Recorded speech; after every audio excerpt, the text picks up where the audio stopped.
Hello, నా పేరు doctor Shivaprasad, consultant international pulmonologist, cent city hospital. మళ్ళీ వర్షాలు మొదలవుతున్నాయి.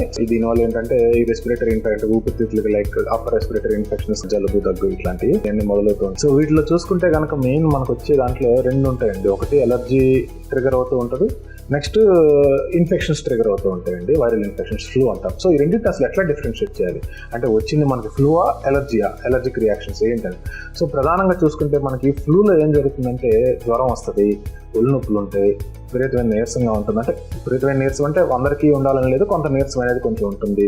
దాంతోపాటు జలుబు, ఒక 2-3 రోజులు పోయిన గొంతు నొప్పి కావచ్చు, దగ్గు కావచ్చు, ఇట్లాంటివి మొదలవుతూ ఉంటాయి అనమాట. సో ఇది ఫ్లూ లక్షణాలు. ఇదే కనుక మన ఎలర్జీని తీసుకుంటే కనుక ఎలర్జిక్ రైనైటిస్ కావచ్చు, ఇట్లా ఈ సీజన్స్ మారటం వలన, జల్లు వర్షం తగ్గటం వలన ఎలర్జీస్కి ఏముంటుందంటే మెయిన్ జలుబు ఉంటుంది, తుమ్ములు వస్తాయండి. కొన్ని రోజులు పోయినాక ముక్కు బాగా విపరీతమైన ముక్కు కారటము ఇట్లాంటివి జరుగుతూ ఉంటాయి. కొన్ని రోజులు పోయినాక ఏమైనా కొంచెం లైట్గా దగ్గు మొదలైతే అవ్వచ్చు. అంతే తప్ప ఫ్లూలో ఉన్నట్టు దీంట్లో జ్వరం రావడం కావచ్చు, బాడీ పెయిన్స్ విపరీతంగా ఉండటం కావచ్చు ఉండవు అనమాట. సో ప్రధానంగా ఈ రెండింటికి డిఫరెన్స్ ఇది. సో ఏంటంటే యూజువల్గా వీటికి చిన్నవి చాలా చిన్నవి, దీనికోసం హాస్పిటల్లోకి అవసరం లేదు.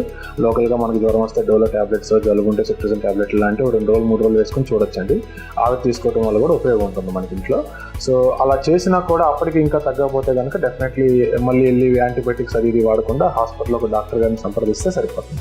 ఫ్లూ ఇన్ఫెక్షన్స్ ఏంటంటే మోస్ట్ ఆఫ్ ద ఫ్లూ అనేది, అది ఫ్లూ అంటే ఏంటంటే వైరల్ ఇన్ఫెక్షన్. సో వాటికి యాంటీబయాటిక్స్ అవసరం లేదు, సింటమాటిక్ ట్రీట్మెంట్ ఇస్తాం హాస్పిటల్లో కూడా. దీన్ని గుర్తించి హాస్పిటల్కి వచ్చి వైద్యం తీసుకుంటే కనుక సరిపోతుంది. Thank you.